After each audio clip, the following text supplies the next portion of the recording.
Bonjour à toutes et bonjour à tous. Alors, ne soyez pas étonnés de mon accoutrement, comme on dit. Si je porte un casque, c'est pour la qualité du son, parce que j'ai réalisé que le port du casque, c'est important pour la sécurité quand vous faites de la moto, mais pour le son, c'est également génial. On a une réverbération, on a un son qui est super, donc c'est génial. Voilà, bref. Toujours est-il, ça donne une originalité au format, et aujourd'hui, on va voir pourquoi vous savez déjà conduire une voiture et pourquoi vous l'ignorez. Ben oui, parce que vous savez déjà conduire, vous savez déjà faire 90% de ce qu'on vous demande de réaliser avec une voiture le jour du permis, eh bien vous savez déjà le faire. C'est-à-dire qu'on n'a pas besoin de vous l'apprendre, vous l'avez déjà appris, pour la plupart des gens en tout cas. La question qui se pose, c'est est-ce que vous avez déjà fait du vélo? Alors si la majorité des gens qui regardent me disent oui, alors vous avez déjà appris à conduire. Si vous avez fait du vélo sans roulette, tout seul, en ville, alors c'est bon, on n'a plus rien à vous apprendre. Quand je dis à mes élèves que c'est beaucoup plus facile de conduire une voiture que de conduire un vélo, souvent ça les étonne.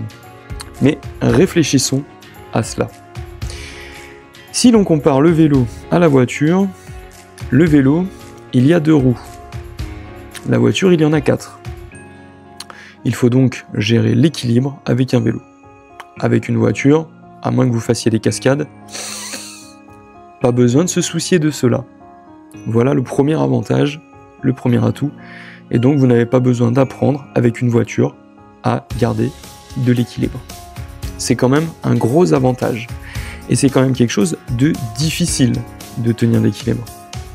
Vous n'avez qu'à voir quand on a commencé à apprendre à marcher. Avant qu'on se tienne debout sur nos pattes, on s'est quand même traîné comme des limaces. Parce que se tenir en équilibre, se tenir debout, en réalité, c'est une tâche qui est complexe. Eh oui. Alors, faire du vélo, vous imaginez bien la difficulté. Ça, c'est la première chose. La deuxième chose, vous avez combien de systèmes de frein sur un vélo? Vous avez 2 manettes. Vous avez un frein avant et un frein arrière. Et sur une voiture, il y a combien de commandes pour agir sur le freinage? Eh bien, il n'y en a qu'une. Encore une fois, c'est beaucoup plus simple que le vélo. Le vélo, c'est à vous d'utiliser le frein de votre choix ou d'associer, et c'est ce qui est préférable, ou d'associer les deux. Mais vous avez 2 commandes distinctes. Donc, c'est plus difficile que quand on n'en a qu'une. Voilà. Donc la voiture, vous avez une pédale qu'on appelle le frein principal et qui va agir sur les 4 roues de votre véhicule. Et le dosage est calibré de façon à ce que ce soit optimal entre l'avant et l'arrière. Puisqu'il faut une répartition quand même qui soit adaptée, qui soit équilibrée. Et donc sur un vélo, c'est à vous d'appliquer ce calibrage. Donc, encore une fois, le vélo, c'est beaucoup plus compliqué que la voiture, puisque vous avez 2 commandes sur le vélo. Avec la voiture, vous n'en avez qu'une. Encore un atout pour la voiture. Ensuite, le confort.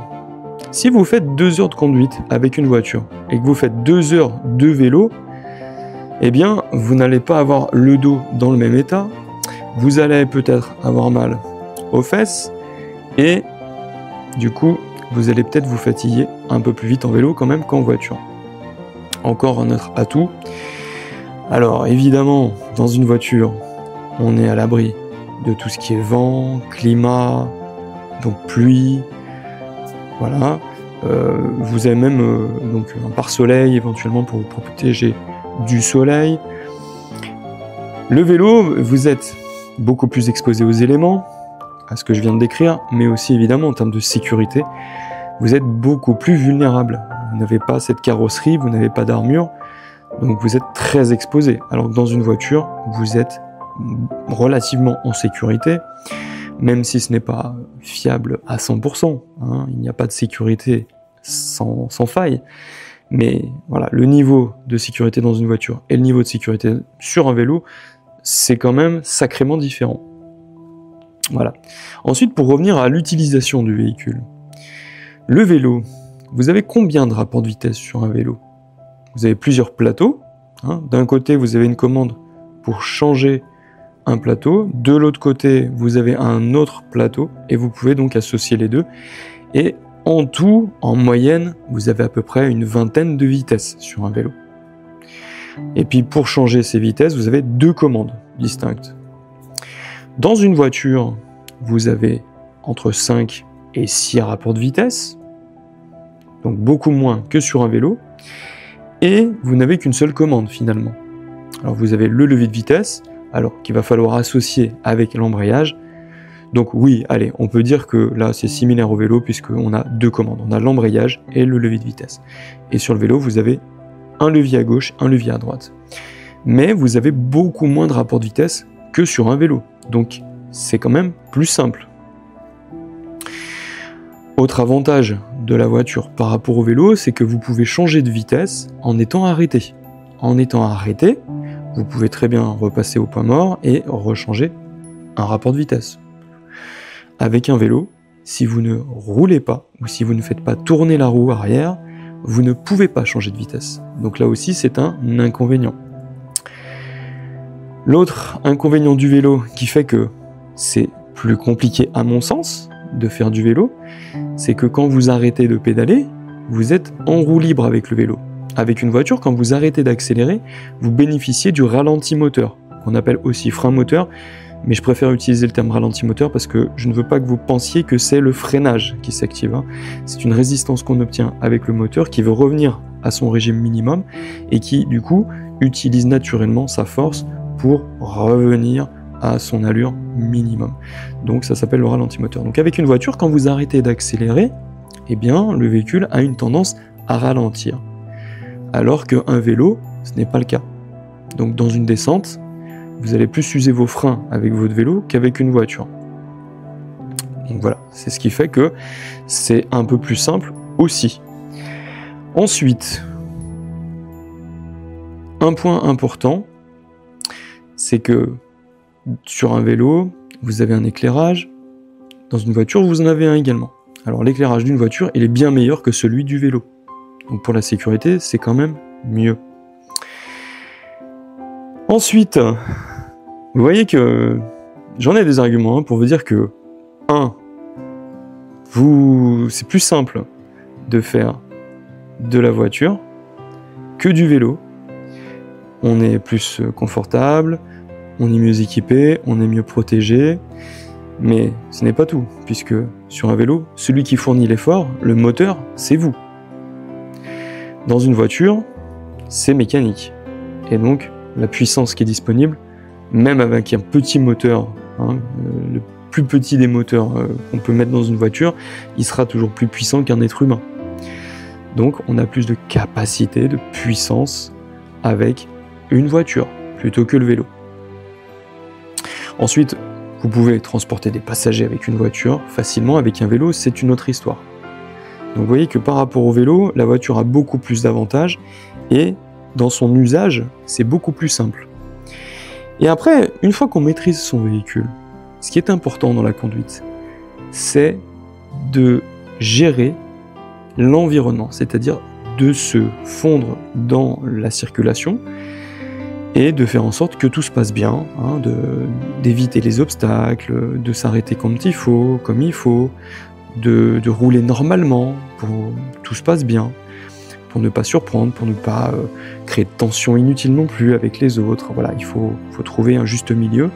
En tout cas, ce qui est important, c'est d'arriver à se mouvoir dans son environnement, dans l'environnement qui nous entoure, en détectant les risques, les dangers et en faisant en sorte que du point A au point B, tout se passe pour le mieux et que vous arriviez à votre destination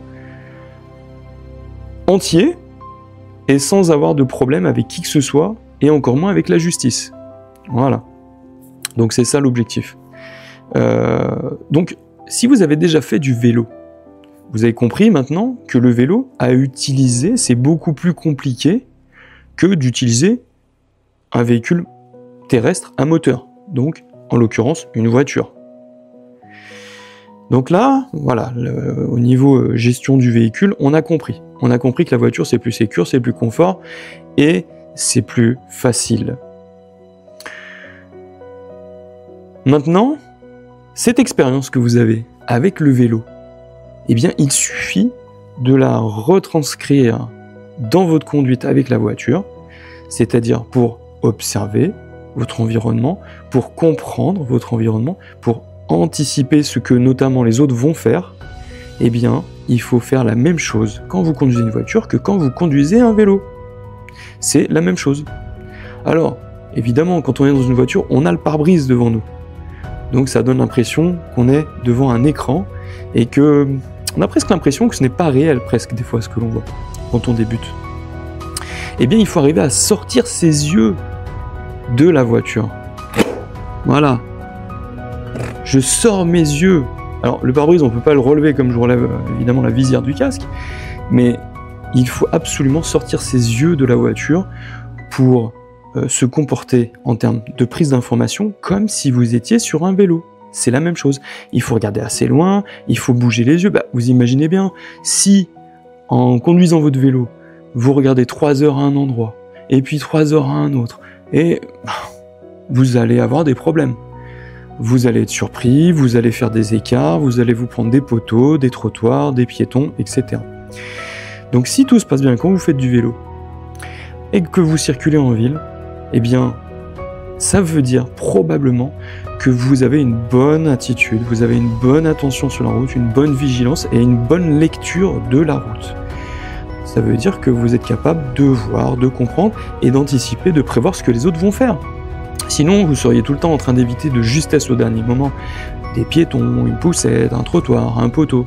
Bon, alors après, si c'est votre cas quand vous faites du vélo, là, il faut vous remettre en question et là, ça veut dire que vous avez des aptitudes à développer pour la conduite voiture. Parce que si en vélo, et voire même pire, si déjà à pied, vous prenez des poteaux, vous trébuchez dans les marches d'escalier, vous prenez tous les trottoirs, bref, vous êtes, chaque fois que vous sortez de chez vous, vous êtes écorché parce que vous n'avez pas vu, vous n'avez pas compris, ou vous vous embrouillez tout le temps avec les gens autour de vous parce que vous les voyez pas, ou vous les comprenez pas, voilà. Bon, là, c'est qu'il y a du travail, il y a vraiment du boulot, il faut pas se mentir.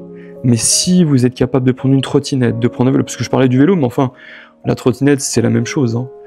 Eh bien, si ça se passe bien et que vous avez le sentiment que vous arrivez à voilà, être fluide dans l'environnement, eh bien, vous savez déjà conduire à 90%, certainement.